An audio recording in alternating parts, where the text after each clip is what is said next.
electric, humming with anticipation, but no one in that crowd was truly prepared for what was about to unfold.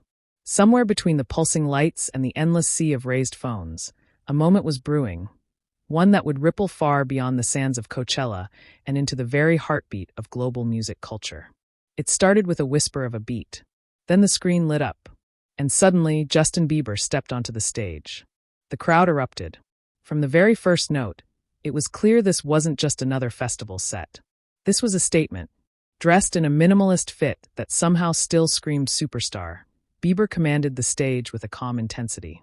No over-the-top theatrics. No distractions. Just pure presence. He opened with a string of hits that felt like a time machine, pulling fans through different eras of his career. Each song landed like a memory you didn't know you missed. The crowd sang back every word, turning the desert into one giant choir. But there was something else in the air, something unfinished. And then it happened. Midway through the set, the lights dimmed. A new rhythm crept in, unfamiliar yet magnetic. The kind of sound that makes you lean in closer without even realizing it. Bieber paused, smiled, and said just a few words. "Coachella, let's go global." The stage went dark. A silhouette appeared. Then another.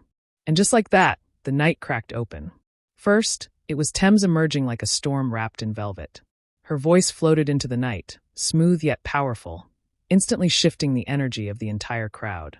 You could feel it, confusion turning into realization, realization turning into absolute chaos. Before the cheers could even settle, boom, Wizkid stepped out, and the place lost its mind. What followed wasn't just a performance. It was a cultural handshake, no, a full-on celebration. The fusion of Bieber's pop sensibilities with the rhythmic heartbeat of Afrobeats created something rare. Something alive. Tems' vocals wove effortlessly through the melodies, while Wizkid's presence brought a wave of undeniable cool, the kind that doesn't try, it just is. This wasn't a cameo. This was a takeover. The crowd, a mix of cultures and continents, responded in the only way they could, movement. Dancing, jumping, vibing like the desert had transformed into a global dance floor. It didn't matter where you were from in that moment. The music spoke one language, and everyone understood it. For years, Afrobeats has been rising slowly at first, then all at once. From Lagos to London, Accra to New York, the sound has been impossible to ignore. But moments like this? They hit differently. This wasn't a feature on a track. This wasn't a playlist placement. This was one of the biggest pop stars on the planet sharing one of the biggest stages in the world with African artists, not as guests, but as equals. It said something without saying it outright. The world isn't watching anymore. The world is participating. If you were anywhere near that stage, you probably lost your voice. Social media lit up instantly, timelines exploding with shaky videos, stunned reactions, and captions that barely captured the energy. Some fans stood frozen, trying to process what they were witnessing. Others? They went feral in the best way possible. You could see it in their faces. Disbelief turning into joy, joy turning into something almost emotional. Because for many, especially African fans, this wasn't just a cool moment. It was representation. It was recognition. It was history. Of course, the internet did what it does best: debate. Was this a calculated move by Bieber to tap into Afrobeats' global momentum? Or was it something more organic, a genuine appreciation for a sound that's reshaping the industry? The truth probably lives somewhere in between. Bieber has collaborated with diverse artists before, constantly evolving his sound and influences. And both Tems and Wizkid have long proven they're not just regional stars, they're global forces. So maybe this wasn't strategy. Maybe it was inevitability. Seeing Justin Bieber, Tems and Wizkid share the stage felt like watching three different musical universes collide and somehow form a new galaxy. Each brought something unique. Bieber, global pop reach and emotional connection.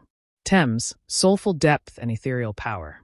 Wizkid, effortless charisma and rhythmic mastery. Together, magic. The kind you don't plan. The kind you feel. Moments like this don't just trend, they shift things. They open doors. They rewrite expectations. Afrobeats has already been knocking on the door of global dominance. After this, it might have just kicked it wide open. Festivals, labels, and artists are watching. They're taking notes. Because if one performance can unite a crowd like this, imagine what an entire movement can do. We're entering an era where geography matters less and sound matters more. where collaboration isn't about crossing over, it's about coming together. And if this performance is any indication, the future sounds incredible. As the set came to an end, the energy didn't fade, it lingered, like the echo of something too big to disappear quickly. Fans left the grounds buzzing, replaying the moment in their heads, in their phones, in their group chats. Clips went viral within minutes. Think pieces started forming within hours. And one question kept circling. What just happened? Coachella has always been known for big moments. Surprise guests. Iconic performances. Viral headlines. But this felt different. This felt like a turning point. Because it wasn't just about who came out on stage. It was about what they represented. A world where music doesn't belong to one place. A world where sounds travel, evolve, and connect people in ways nothing else can. If you blinked, you might have missed it. But if you felt it, this wasn't just a performance. It was a signal, a glimpse into where music is headed.